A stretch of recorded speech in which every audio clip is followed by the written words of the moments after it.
It's been a minute. It has been a minute. It has been a minute. Welcome to episode 3 Episode 3! of our How I Met Your Mother in the Summer Yes. series. And while it's episode 3, technically speaking... It is season 2. It is season 2. So season this is 2. actually going to be episode 3 because episode 0... Episode 0 was our intro. Was the intro. Then we had episode 1 and now episode 2, which is also episode 3.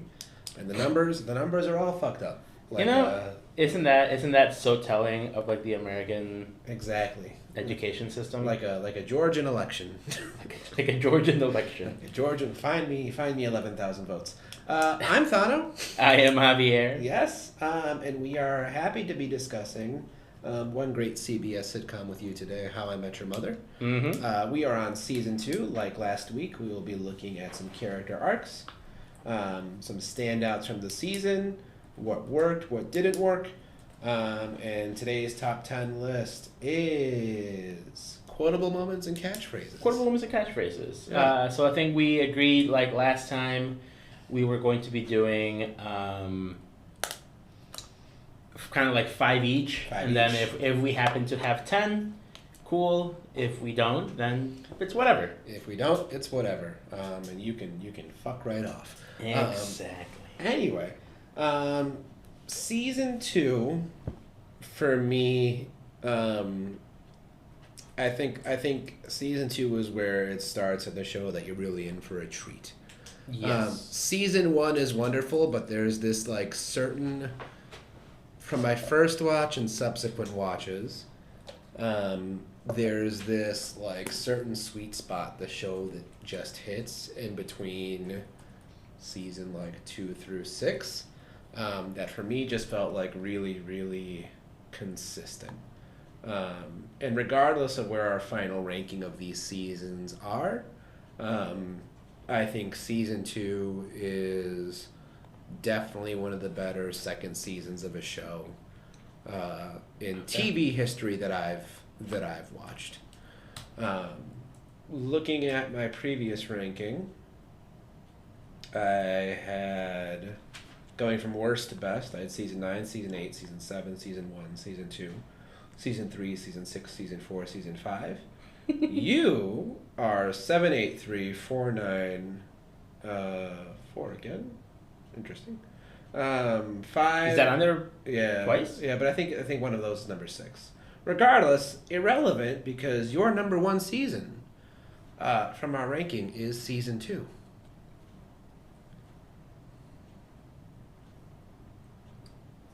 Yes. Yes. So the moral of the story is, from here on out, the show is just all downhill. All downhill from Javier. There it is. It was season 6. It was season 6 that was a little off. But with that being said, since you had it as your number 1, I'm going to put you on the spot. Give us a quick word about season 2. Why is this GOAT HIMYM? So for me, I like the shakeup, right? So you have a few different shakeups happening in this season. Again, we are going to kind of just go with our one of our few mottos in this show and in our own podcast of fuck your spoiler warnings. Fuck your spoiler warning. By this point, if you don't know what you're getting yourself into, like, what are you doing? Exactly. So for me, I like the shakeup of Lily and Marshall. Yes. You know, they could have just been the couple that's together the whole time. Yeah. There could be zero to little drama between the characters, and I think having them break up at the end of season 1 and explore what these characters would be like single, Yeah. kind of gives you more insight into them. Granted, I think it kind of shows us that they are best when they are together. Yes. They are not as fun.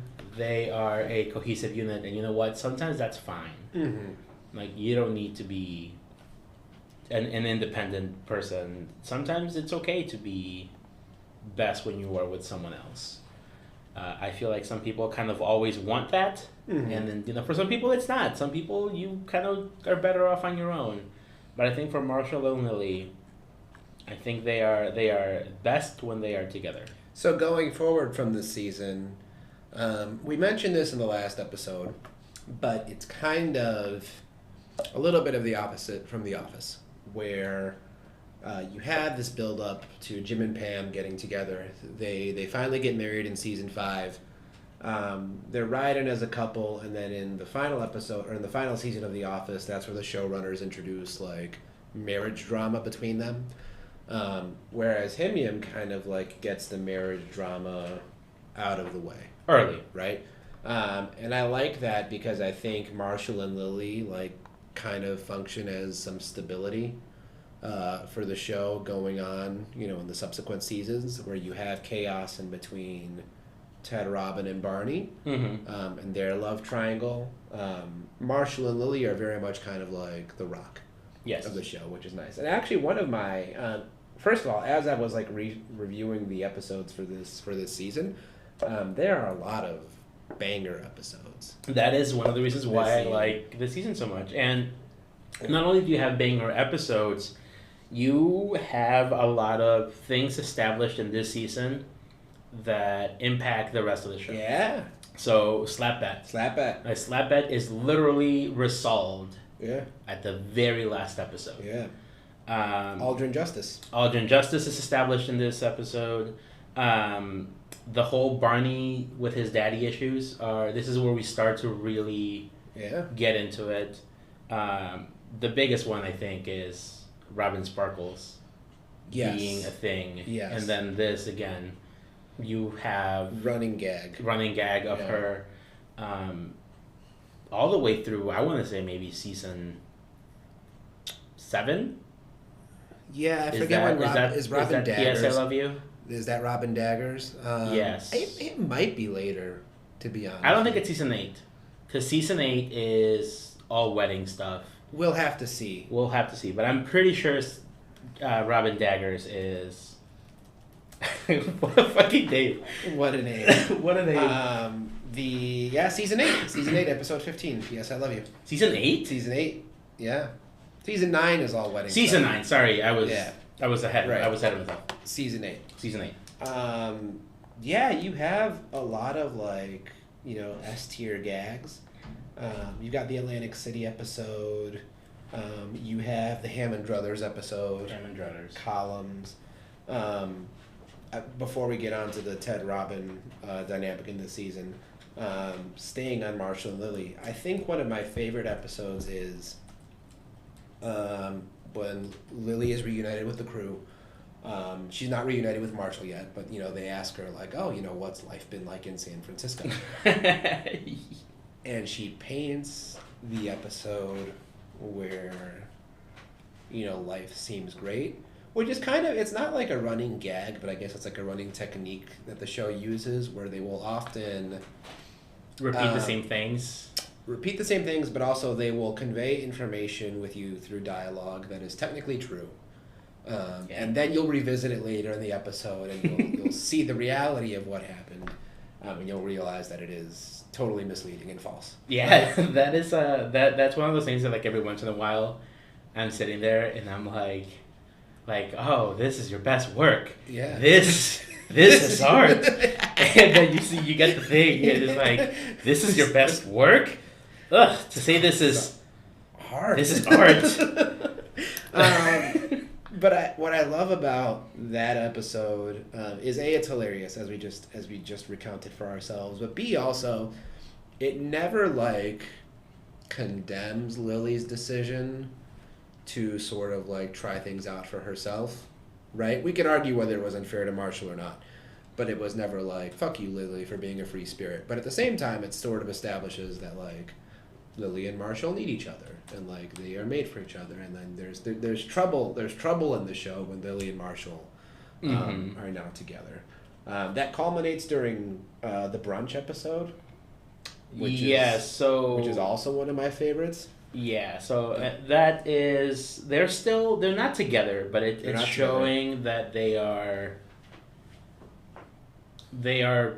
eager kind of to go back into being together without fully committing to it. But that's another episode, now that I think about it, that also plays with how you receive information, right? Because it kind of does the Pulp Fiction thing where you're getting little snippets of everybody's day. The basically like the vantage point. Yeah, the vantage point storytelling technique.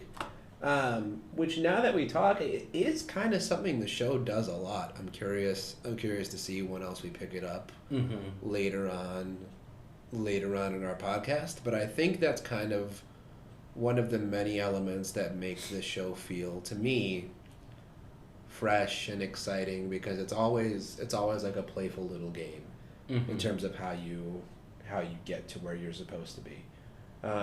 So bravo for this episode. Even though I only had for this season, even though I only had it in, my middle of the pack for my seasons. Like I said last episode, seasons 2 through 6 for me, I feel like could alternate perhaps on any day of the week. And I think that's kind of what we get in trouble with this show. That yes, we made a list of our top seasons from best to worst, but even then, like, I would be hard pressed to say that any of the seasons are bad. Exactly. Like, yes, when the nature of making a list, a numbered list, something has to go at the end. Yeah. And maybe you could say that there's some things that you don't like about a certain season. There's some things I don't like about this season. Yeah. Like, that's just, the nature of things. But it doesn't mean that, like, I dislike this season or dislike any of the other seasons at all. Right? Like, I know I ranked season 9 a little higher than most people probably would. I think I put season 9 as my number 5. But season 9 easily has my least favorite episode. Yeah. But that's still, like, for me, and honestly, I'm being very honest right now, that is probably going to go down in ranking as we talk about this. Probably. But not in fault of its own. Exactly. So that, not because I dislike the show or the season or anything like that.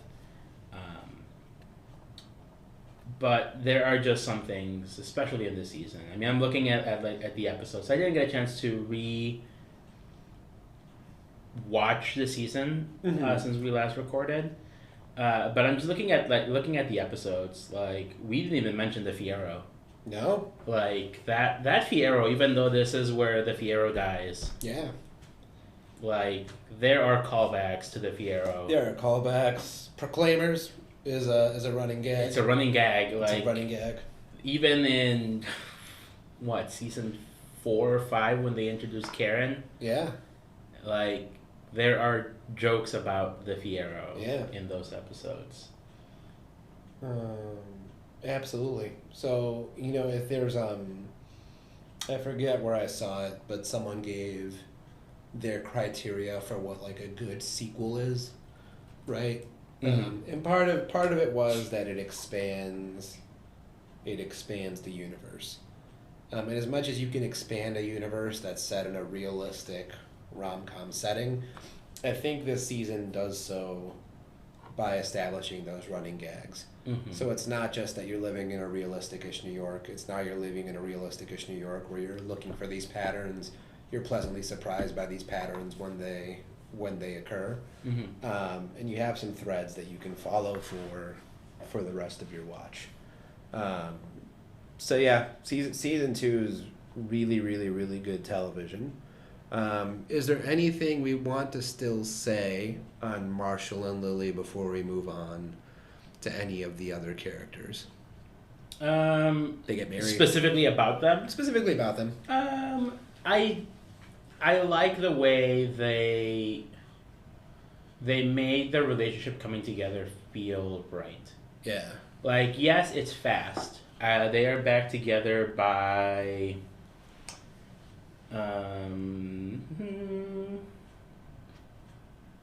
Atlantic City.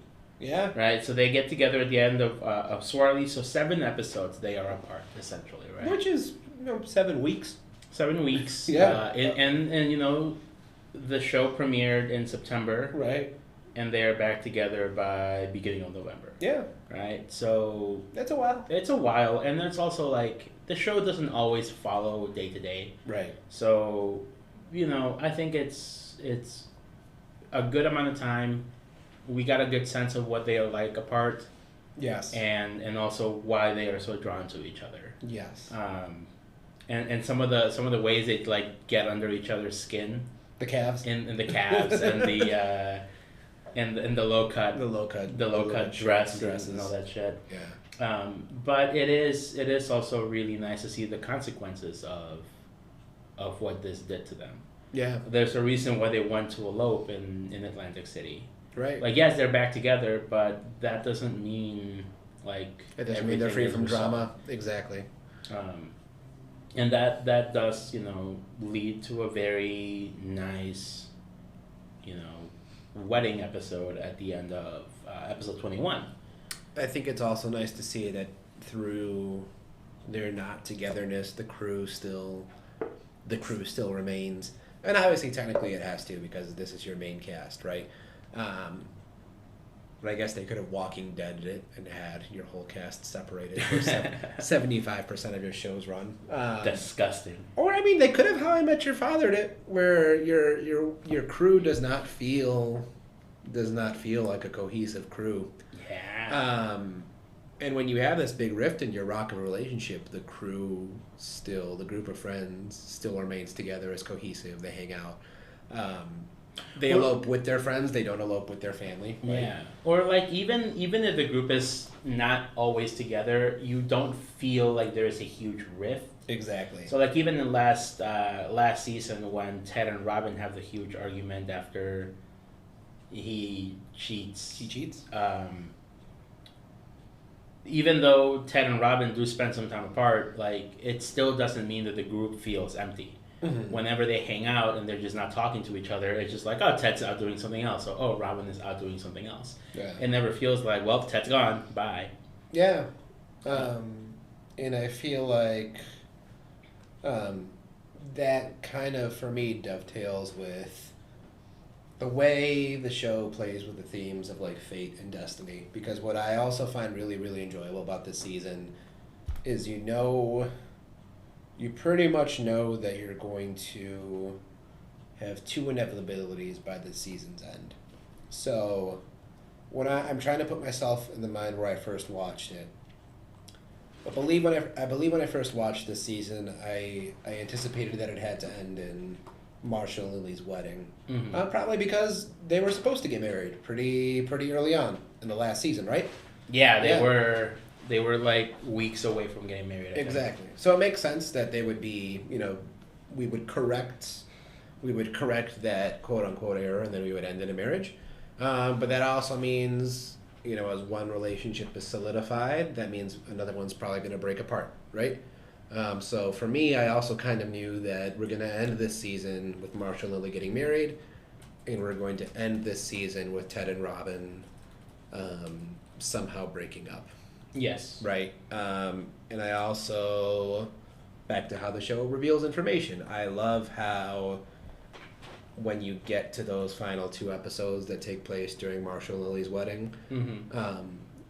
They are already broken up, and they're waiting to reveal that information, and Barney's just like nagging and pestering like a little child. And then, through some flashbacks, right, to previous episodes, I believe. Yeah, there's a couple of it's the episode where they're watching The Price is Right. Yeah. And they get back and they're like, what the fuck happened to you guys? Because they're like covered in like spaghetti sauce. Yeah.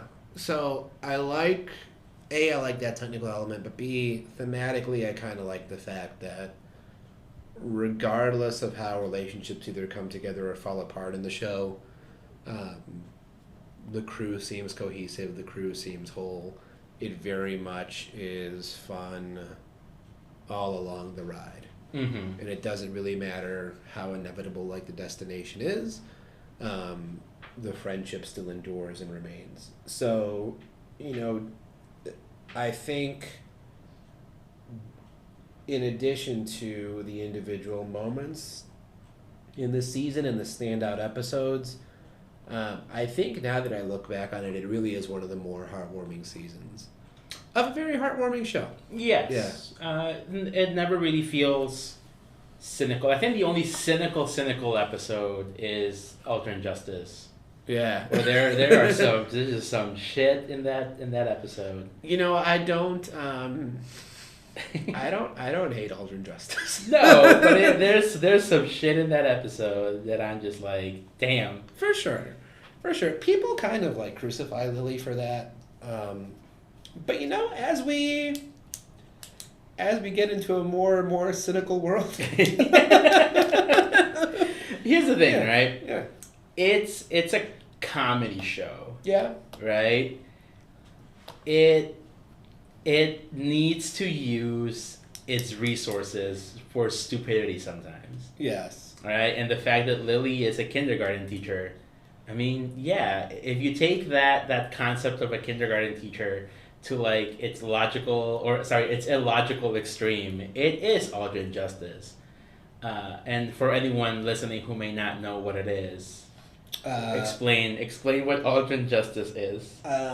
So if a child misbehaves, sometimes you will take away a toy or a prized possession, and they can have it back once they have made amends or apologized. Lily just sort of like extrapolates this lesson to adults. So if, Ted's boss misbehaves, she can steal his baseball and then not give it back until he apologizes. And I believe Lily's working for him at this point, right? Or no? That's the episode where she gets the job. She gets the job. Yeah. And you know what? Let me just go out on a limb. Sometimes I've heard I've talked to former lawyers who have left the field because they just felt like they kept on acting like a lawyer in their daily life. Like they would lawyer their children or they would lawyer their spouse, and they didn't like that about themselves and they left. I think that trend of seeing the rest of your life through the lens of your career, kind of, doesn't just apply to law. I feel like I do that with teaching a lot, where if someone's acting a fool or being stupid, I might just be like, all right, let's step back. Let's read this article. Let's discuss it, right? Which is something I've done. So, I think obviously Aldrin Justice is a caricature, but I don't think it's that far off. And I will also say, going back to modern cynicism, I think Lily got a lot of unfair hate for that motivational technique. And you know what? In this world where you see both sides of the political spectrum using imagery like gallows and guillotines, I don't think we're that far off. We are from a little Aldrin Justice. So good for Lily for being ahead of her time. Yeah, is what I'll say. Very nice. What else? Is there anything? Let's look at Barney before we go to Ted and Robin. Barney. Yeah. So. Daddy issues for sure. But we also learn. So, like I said, this is I feel like where we really start seeing the gears turning on where the creators of the show want to take Barney. Right. Yes, he is a very childish character. Yes, he does some awful things. This is not even anywhere near peak awful Barney, I would say. But if you look at, for example, episode, I don't know the number, but it's the bachelor party. Mm-hmm. So episode 19. Yeah. That's where we learn that Barney is more or less responsible for Lily coming back. Because they get mad at Barney for ruining the bachelor party, which he had a plan they had a plan to go to a boxing match and eat a bunch of steak. Right. But instead he hires a stripper against Marshall's wishes. Right. And it just goes to hell. But that's also where you find out that he, throughout the whole time, Barney was kind of taking note of how Marshall was feeling, how broken he was up about about the breakup, and then you see a flashback. Again, this is one of those things where you go back to previous episodes, and you see that he booked the flight. He went to talk to Lily. Marshall's doing terrible. Marshall is not doing good. Yeah. He's like, if you could see him right now, you would go and you would try to be with him again. Right. So it's showing you that yes, he has the ability to do some awful things, but he means well more than not. It made me so. I think this is the season where you also realize that Barney is effectively a child. Yes. Right. You meet his brother Wayne Brady. You see some like naivete on his part where when I initially watched it, I couldn't tell if Barney was joking or not, but I think in subsequent rewatches he was sincere. Correct me if I'm wrong. He's like, you're gonna meet my brother. Something's gonna surprise you about him, right? You meet him. It's Wayne Brady, and like the whole crew is surprised that obviously like his brother's black. Oh, right? just Robin. Yeah. Just Robin. Robin. Because everybody else has met James. They just tell him like, hey, the only difference between these two guys is that he's gay. Yes. That's how they introduce him. Yes. And then Robin's like, oh, like, is that all? Yeah. And they're like, what? Oh, he's black? Oh, we don't see color. Right. They make that joke. So the whole crew was in on that joke. All right, so I erased my point. But that is also, James, I think, has announced in that episode that he's getting married and having a kid, right? Which is interesting because initially they're just like kind of paired as, two peas in a pod, like suits, womanizers. Right. But then you see this point where like James is ready for maturity and Barney can't really handle that, and he acts like out. a kid. Yeah, he acts like a kid. And then likewise, if you look at the bachelor party reveal, it's childish in the different way where it's more of that like sincere, impulsive, like view of childhood where I'm gonna get bleak, but if you can imagine like a kid with like divorced parents, right? Yeah. Who might try to like trick dad to show up to somewhere where mom's gonna be, hoping they'll get back together, right? To me, it's a very, very similar move. So it's ironic that like Barney in many ways is your most like adult character, with how like sexual he is, but he's also your most childish character. Yes. And maybe that's why his name is Barney. Who knows? Maybe. And speaking of childish, this is where we see him, to talk about his daddy issues.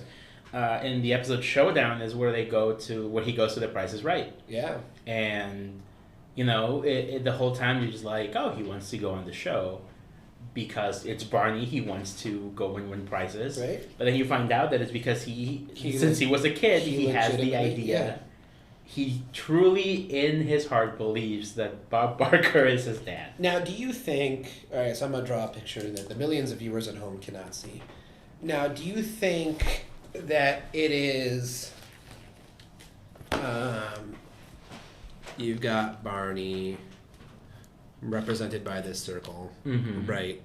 And in his heart of hearts, he truly believes that Bob Barker is his dad?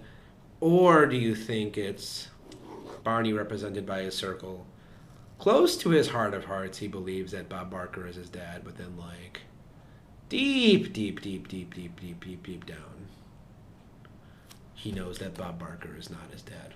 I think the fact that he chooses not to tell Bob, you're my dad. Yeah. I think that's the subtle realization that he knows. Now, but was it a realization that happened just in that moment, or was it something that was always there that was just kind of like combated or? I think it was always there. I think so too. I mean, that's also the fact that his friends, who are these are his real best friends. Yeah. They constantly tell him like, he's not your dad. Like, this is weird. Right. And I think he recognizes that, but he internalizes it.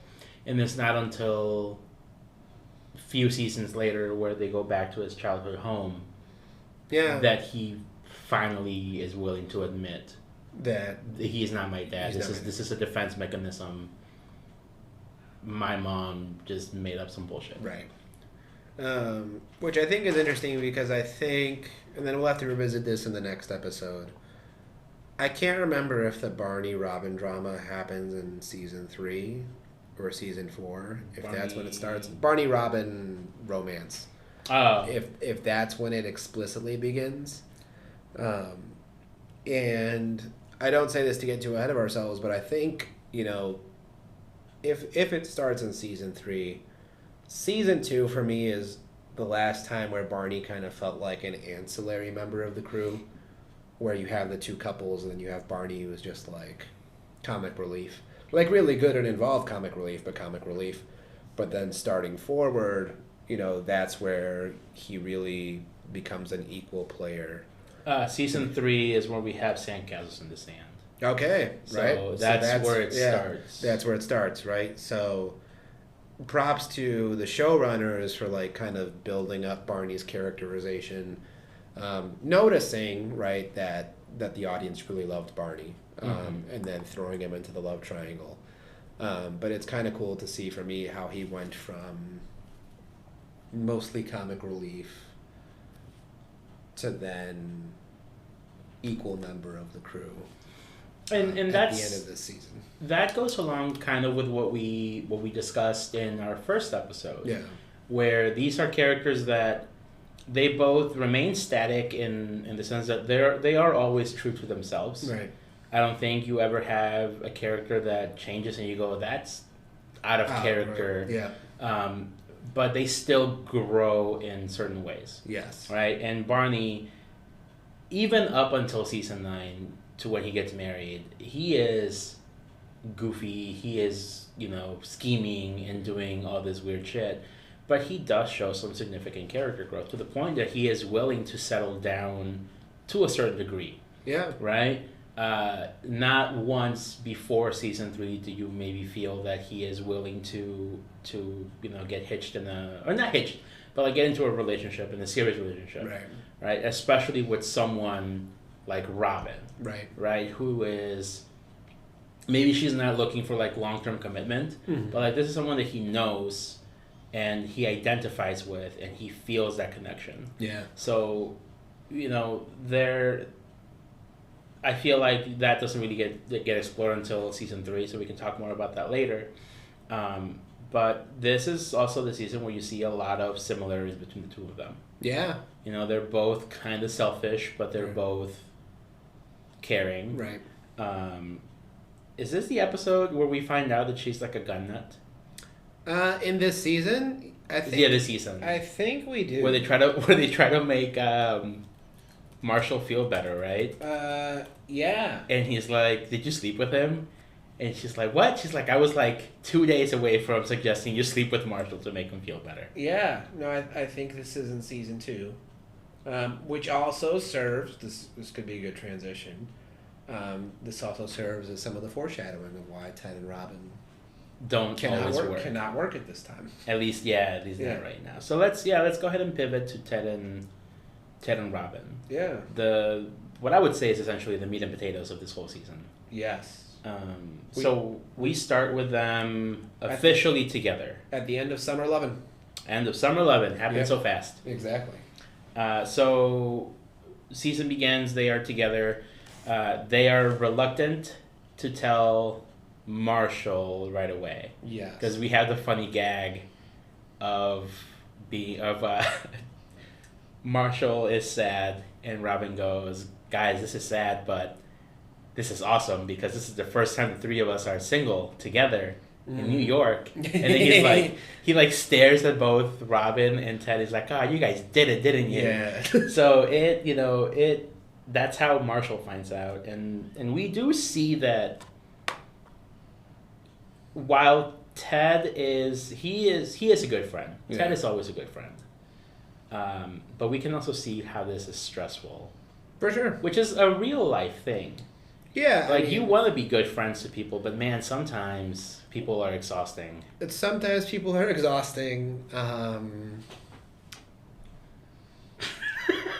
Citing experience. And there is also the difficulty of a friend dynamic where people vacillate between single and not, right? yes, Someone always feels left out. yeah, Yeah. A couple just jiving with one single person is also sometimes difficult on the couple as well. So these are just some of the struggles of long-term relationships, long-term friendship. Yeah. and friendship. Yeah. So this is also the season. So talking about Ted and Robin, this is the season where we get introduced to his parents officially. Yes. Right. I know there's mention of them in season 1, Right, but I don't think never we see them. And you know what? I don't we see Ted's dad again. I don't think It's mostly mom that we see. Do we see her again? Maybe. Multiple times. Maybe it's not dad that we see then. Because I know we see Clint. We see Clint a lot. We see Clint. I think we see mom. Maybe we don't see dad again. I don't think we see dad again. This might be a one and done for dad. Yeah. I know he mentions visiting dad. Right, but I don't think we don't see it. But divorced? Yeah. Divorced. Now they are divorced, which again serves as foreshadowing. Yeah. Right at the end of brunch, we get the reveal that dad is just like Ted. Yeah. He is nagging Virginia, right? That's mom's name. Right. Into being together, and she's like, I just want to do my thing. Yeah. And eventually I think she uses the word like, he wore me down, something like that. Yeah. Which, maybe in 2022 is seen as really bad, but back in the day, I didn't even think about that. I would have to revisit that actually. But yeah, you're right. it's not the proper words that she uses, but she does kind of say like, eventually like he did this so much that I was like, fuck it, let's try it. Which, again, yeah, not always. But that's what Ted's doing. But that's what Ted's doing, and that's what guys do. That is what a lot of guys do. Yeah. He is just not taking the no as an answer. Yeah. And again, that goes along with the problematic nature of the show being a product of its time. Right. Right? Back then, some people would be like, oh, he's just being romantic. Yes. Whereas if you look at this now, you might go, Jesus Christ, Ted, what the fuck is wrong with you? You might. I will also... So let me play the trumper card for a moment. Sure, go for it. I would also say that if you look at this in the snapshot of the entire arc of the show, right, yes, eventually Ted and Robin don't work after multiple times. But then it is alluded to at the end that they at least get another chance, and they should get another chance. And kind of like everything has its season. Mm-hmm. I say this not at all wanting to perpetuate rape culture and like naggy dudes. But at the same time, like, I'm sorry, relationships are sometimes just about persistence, and sometimes one party is just more persistent than... But here's the thing, right? So not saying that this is like rape or anything, because I think Ted does this in a way that doesn't feel like that. Right. He never oversteps his boundary in like a menacing way. Yeah. Anything that he does is still respectful of Robin's like self. Yeah. Right? Yeah. Yes, it's a little naggy. Some people don't agree, though. Some people don't agree. Lots of critics don't agree. I personally don't see it as like a super big thing. Yeah. But I have seen the argument of people go, damn, Ted, what the fuck is wrong with you? Yeah. And I don't always agree, but I can see where they're coming from, especially nowadays. But I think that's kind of like a judgment call, not that we have to make on the show, but that we certainly could make on the show. So let me read you a screenshot.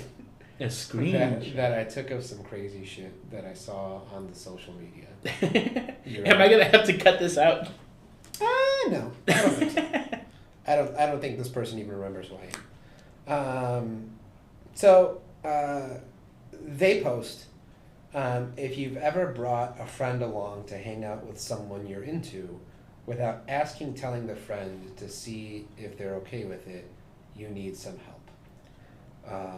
Wait. So hold on. So this would be like if you bring me. So if I'm dating, you're hanging out with Ro. I'm trying to flirt with Ro, right? I'm trying to flirt with Ro, right? So this is like you're not dating. Not dating yet, but I'm doing work. I'm doing work.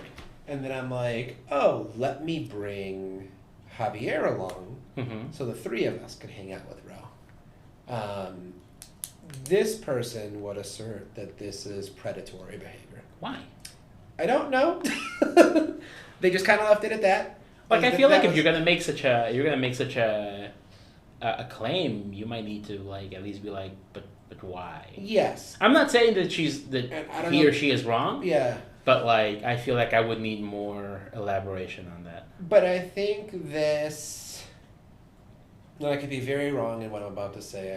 I could be too old-fashioned, too traditional, too conservative, whatever. Sure. I think this might speak to a trend in current culture that's just kind of afraid of interacting with people and like being persistent in making social faux pas. Right? Like I think there's a definite line where you make someone feel unsafe, right? And I think we have to acknowledge that that's real and that's a problem. At the same point, dating and socializing is also sometimes going up to strangers, acting a fool of yourself, them being, oh, get away creep, and you be like, fine, right? Like, no one's hurt at the end, right? Yeah. And I think a lot of, while I still look back on the show and I'm like, yes, like that, that's problematic behavior from Ted or especially Barney, right? Especially Barney. I do think a lot of the criticism of the show though comes from people who just like, for lack of a better word, let their wokeness get in the way of their ability to like socialize. Yeah. And that is the last Republican comment I will make for the day. You're not wrong. Yeah. So going back to Ted and Robin, we do see a few things in this season too. We see the fact that they're not compatible in just how, I don't want to say like mature they are. Yeah. Because I feel like they're both very mature, but as far as like being relationship, I'm blanking on this. Well, I don't know if I'll fill in your blank, but they both definitely do want different long-term goals. Yes, not necessarily what I'm thinking about. It's their understanding of relationships, I would say. Okay. So Robin, she thinks a relationship is just being with someone and you bang and then you say I love you and that's it. Yes. Right. So in the episode where I think it's Ted Mosby, architect. Yeah. Right. Where she is like, oh yeah, you're just gonna bitch at me about work. So let's just skip that today and have dinner. Right. And he is kind of offended because he's like, I just want to talk about my day. Yeah. It's not because I want to bitch at you about what happened at work. And she just doesn't seem to understand that. Right. So it's not a level of immaturity. It's just like the different understandings of what relationships are like. Yeah. And this is where we see that she tries, but she is not at the same level of commitment as Ted is. And she says, she's like, I took the nicest guy that I know and I turned him into a cheater when she thinks it's him. Right. Going around giving people piggyback rides, but it's actually Barney. And then we also see more of that in the episode Stuff, where they're supposed to be, Moving Day. Mm-hmm. Where they're supposed to be moving in together. And then they realize, like, they are just not really they're not compatible. Yeah. And again, it doesn't mean that they are not good for each other in the end. I don't think this disqualifies the potential for the ending of the season or the series. Right. But it's at this particular moment, you know, They're not ready. they're not ready. Because people change. People change. People change. A lot of people in the show, again, While still being consistent. While still People being change. consistent, there are some things that can change a little bit. That to me, I think is kind of the whole point of this season, to show us that yes, they are a great couple. Yeah. There are a lot of really good moments in this. Right. There's one, I can't remember what episode it is, where they're talking about something, and Robin is just like saying things randomly, and Ted just like grabs her hand. He's like, "Yes, sweetie, we get it." Yeah. I don't know what it is, and it just hit me the right way. I also do not remember. Do you know what I'm talking about though? Barely. Oh man, I'll have to rewatch this. Yeah. But I think it's, unless you have anything else to add about Ted and Robin. No. Well, here's the one thing. I like the episode where they meet Robin's sister. Right. I actually wish we got to see a bit more of her. Oh, Katie? I liked the character. I liked the actress. But that's still kind of like, that does add a bit of complexity to the fact that you know that they eventually should break up, because you do see Ted being very, very good with her and very good with Robin, and that's where Robin first says "I love you," right? Is yes. That particular episode. It's just falafel. Yeah.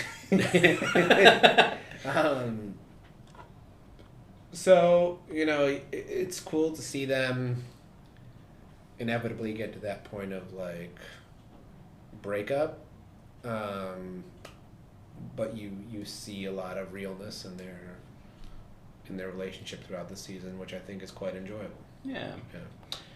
One last thing before we move on to our thing, I just want to point out that this is also the episode that introduces us to Naked Marshall. Yes. This is the season where we get the nude art. Yes. And then that whole play on words. Yeah. They're like, "Hey, would you like this stool? And look what I have. I have a new dart. I really like this new dart." Yeah. Yeah. That's some good stuff. Very funny. Very funny. All right, so let's go ahead and talk about our list. What do you have for me? So, this was hard. There's a lot. Yeah. Do you want me to give my 5 first? Yeah, go ahead and give me your 5. All right. So for my number 5 is going to be variations of the high five gag. Yeah, so for our list this week, we are doing catchphrases / quotable moments. Yes. Variations of the high five. I put down specifically, I request the highest of 5s. I request the highest. Which is a one-off, but I very much enjoy it. This season is Swarly. Swarly, yeah. Swarly. Yeah. That's a good one. I kind of wish that would have made a comeback at some point. Yeah. Like someone... I think it happened at least once or twice more. Like, I remember other moments where they shut Barney down by calling him Swarly. Oh, I'll have to keep an eye out for that. I don't remember. This is hard. All right. Lawyered. Lawyered's a good one. Yeah.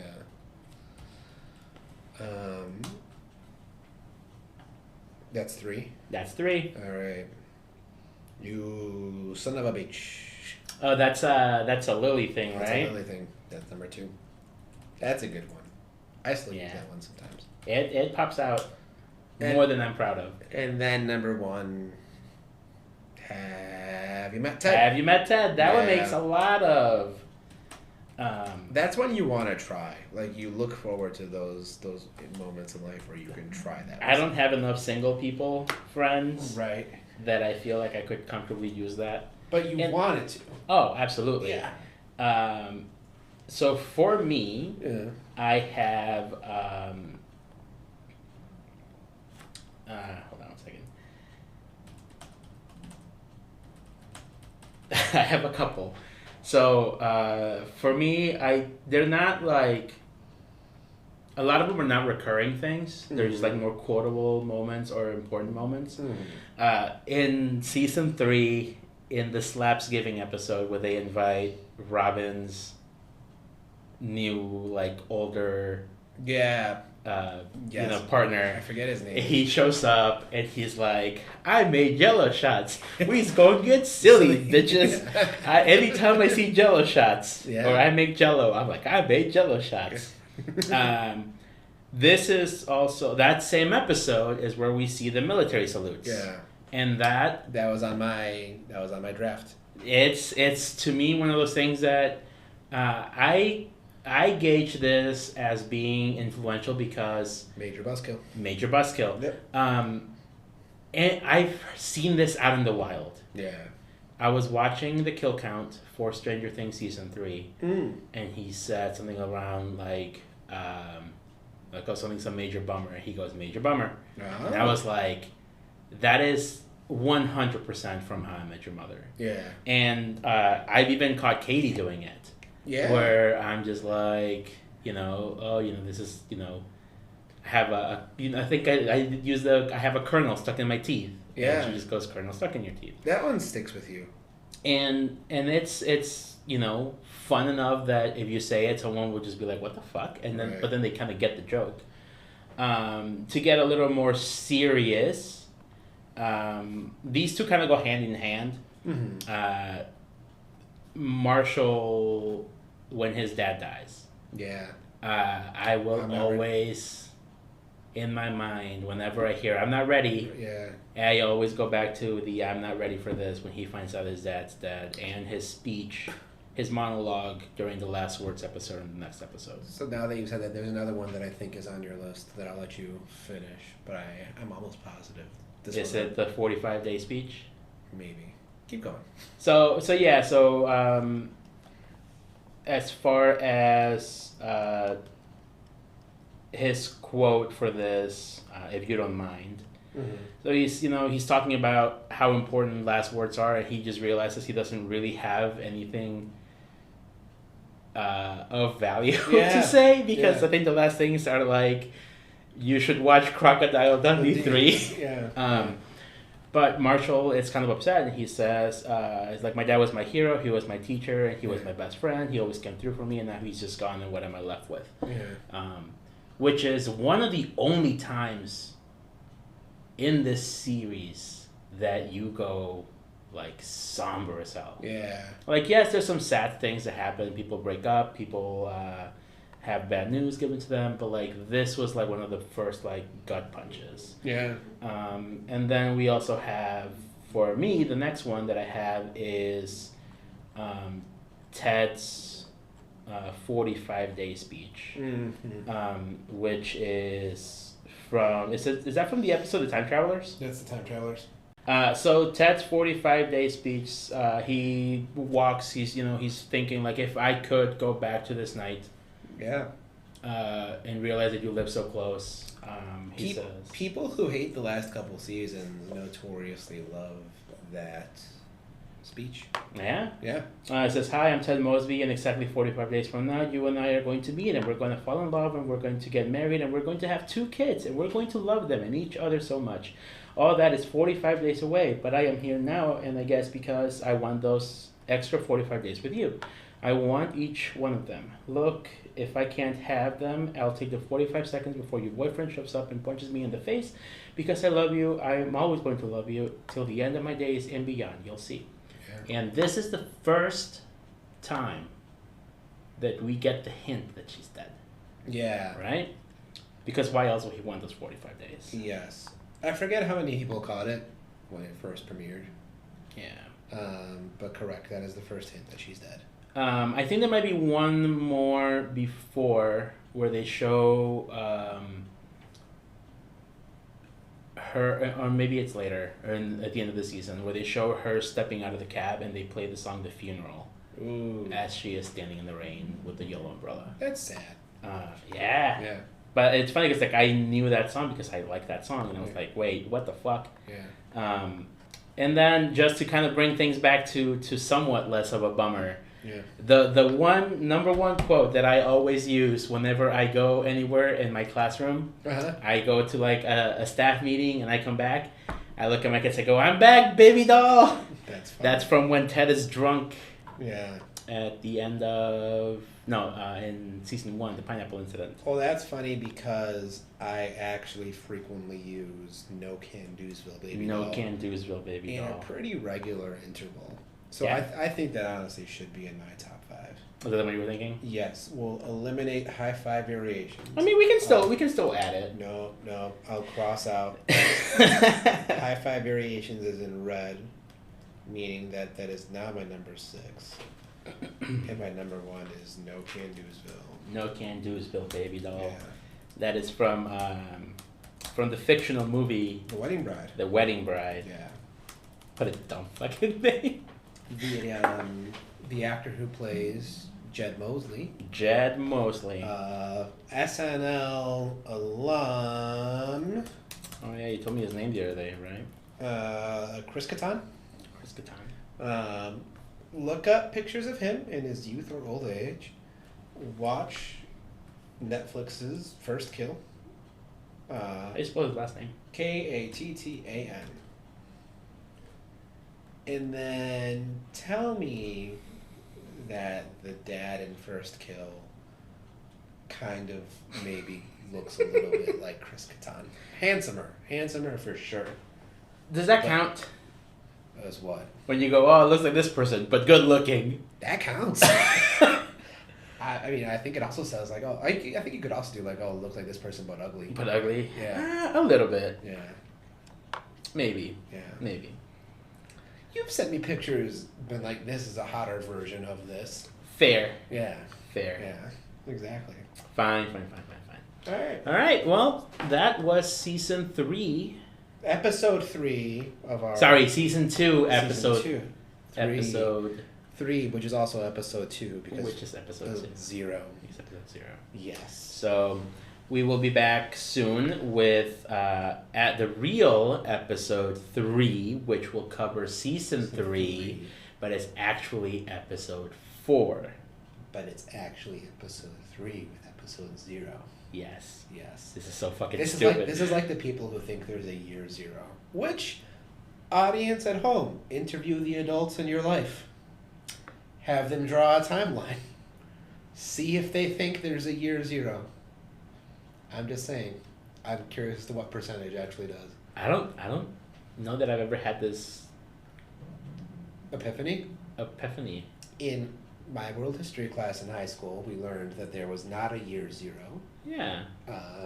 Why people confuse it because they think AD means after death when it just means like year of our Lord, right? Yeah. If it meant after death, then that would make sense. It's like 1 year after death. But if you think about it as Anno Domini, like, this is the first, and then everything else was before. Yeah. But there are people who think there's a year 0. And in fact, I mean, they're so. If you follow the Star Wars timeline that they have in that universe, I'm gonna cut all of this. Where everything is either BBY or ABY, that would mean that there's a 0 on that timeline. Because BBY is before Battle of Yavin, and then ABY is after Battle of Yavin. So you would need a 0 point. So how do these people justify that this is technically the 21st century? So the first century is covering everything from year 1 to year 99. Actually, but there is no 0 century. It's always going to be the first century. So how do these people justify that? It's the first century BC, so the first century before Christ. And then as soon as you're done with that, as soon as you finish year 1 BC, you're in the first century year of our Lord. And then that goes from year 1 to year 100. But then that's why technically the year 2000 was not the start of the new millennium. It was technically 2001. Yep, exactly. Again, so like, how do these people who have this justification are like, oh, there's a year 0? Well, bitch, where's century 0? We look in the United States. All right. Yeah. Well, on that note, everybody, thank you for listening. Please keep this in the show. You know what? Fine. We'll see. All right. Until next time, I am Javier, I'm Thano. and we will be back with a new season of How I Met Your Mother Yes. Summer. Probably some movie film. Probably some movie film. Probably some movie film. I don't know. Yeah. We'll see. All right. Bye. Bye.